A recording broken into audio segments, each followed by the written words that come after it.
ನಿನ್ನ ಮೊಗದ ಕಡೆ ಮುದುರಿಹುದೇತಕ್ಕೆ ಏಕೆ ಅದಾವ ಬಿರುನುಡಿಗೆ ಬೆಂದಿಹುದು ನಿನ್ನ ಮೊಗದ ಕಳೆ ದ್ರುಪದಜಿ ಸತ್ಯ ತಿಳಿದವರೆಲ್ಲೋ ಕೆಲವರು ಹಾಸ್ಯ ಮಾಡುವರು ಉಳಿದವರೆಲ್ಲರಾದರೂ ಸಂಕಟಗ್ರಸ್ತದೆದೆಗೆ ನಿನ್ನೆದೆಗೆ ಬೆಳಕು ಬೀರು ಅದೇ ಹರಿಬದಿಗೆ ಧರ್ಮದು ಸೇರು ಕೃಷ್ಣದೇವ ಇವಳು ನನ್ನ ಬೆನ್ನಿಗೆ ಬಿದ್ದ ತಂಗಿನ ಸುಬುದ್ಧಿಯ ತಂಗಿ ಆದರೂ ಅವಳ ಮೇಲೆ ತಂಗಿ ಎಂದು ತಿಳ್ಕೊಂಡ್ರುವ ಈ ಸಹೋದರಿ ಮೇಲೆ ಎಷ್ಟು ಅಭಿಮಾನಿದೆ ಇವರಿಗೆ.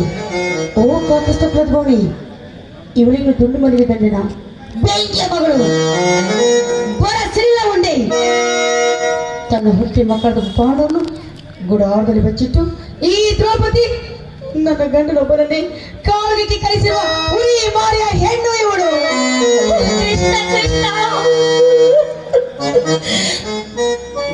ಉತ್ತರಿ ನನ್ನ ಹೊಟ್ಟೆಯ ಮಕ್ಕಳು ಯುದ್ಧಕ್ಕೆ ತಕ್ಕವರಲ್ಲವೆಂದು ಜಗದೆಚ್ಚರಾಗಿ ಕಳುಹಿಸಿಕೊಟ್ಟೆ ಜಗಚ್ಚೇತು ಅಭಿಮನ್ಯುವನ್ನು ಕಾಳಗಕ್ಕೆ. ಕೇಳಿದೆ ಕೃಷ್ಣರಯ್ಯ, ಈ ಶಾಮಿಯ ಸಿಡಿವಿನ ಶಬ್ದಗಳು ಸೌತಿಯ ಮಸ್ತರದ ಬೆಂಗಿರುಗಳು ಎಡಬಿಡದೆ ಜಲ ತಾಕುತ್ತದೆ. ಕಮರಿ ಪೋಯ್ತಿ ನನ್ನ ಕಾಂತನ ಕಳೆ ಬರಹ ಸುಟ್ಟರಿದು ಹೋಯ್ತು ಅತ್ತೆ ಸುಭದ್ರಿ ಹೊಟ್ಟೆ ವಿಕ್ಟಾರಿಯಾಗಿರಲಿ.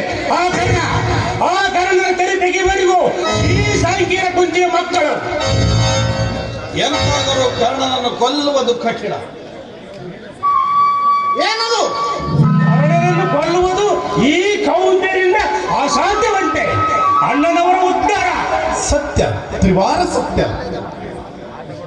ಕೃಷ್ಣದೇವ ರಣಾಂಗಣ ತುಂಬಿ ಬಂದಿದೆ. ಕರ್ಣನ ರಸಾಯನ ಸತ್ಯ, ತ್ರಿವಾರ ಸತ್ಯ. ವಿಷಮವೀರನು ಕ್ಷಾತ್ರತೆ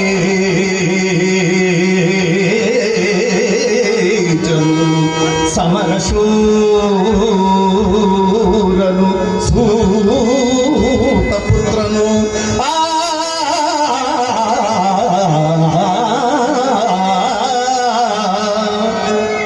ಭೀಮ ಕರ್ಣ ವಿಷಮವೀರನು ಕ್ಷಾತ್ರತೆ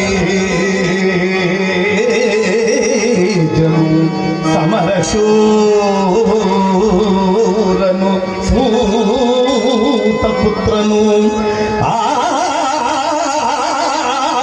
ಆತನ ಪ್ರಳಯ ಪರ್ಜನ್ಯ ಶರಗಳ ಸಪ್ಪಳಕ್ಕೆ ಭೀಮ